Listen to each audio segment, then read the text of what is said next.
Right, so when we're looking at a range of about this sort of distance, the question arises, why use blocks with the forearm? Why not use just the hand?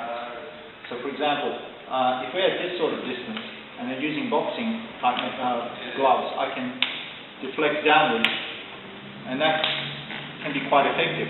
I'll punch it with the other hand, who's there, and I can do simultaneously 1, 2, okay, or 1, 2, yeah. Why not use the hands? Why use the forearms? Well, the simple reason is that there's about a 0.2 of a second reaction time for me. Okay, so as he punches, I've got about 2.2 of a second. If he's going to punch me with that hand, punch from there, he will actually be about here before I've reacted. Okay. If my hands are by the face, then true, I might be able to use my hand. But I'm picking it off at the very last second. Okay. Unarmed boxing uses arms there. So if he's punching there, you can see the forearm, by the time I've reacted, he's past my hand. So that's why you're going to use the forearm. And you can see from that sort of perspective how easy it is to deflect.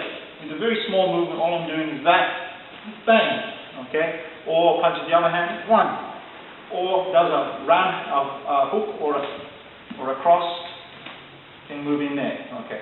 Again, does the hook or cross.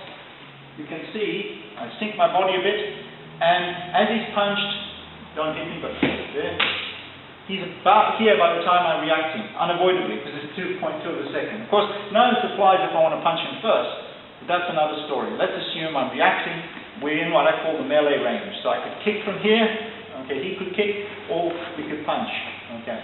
This is where most of the fighting happens, not at this sort of range. At this sort of range, I can use my palms. This sort of range, as he punches, 1, and punch 1, 2, and you can see that the forearm comes into play. Okay.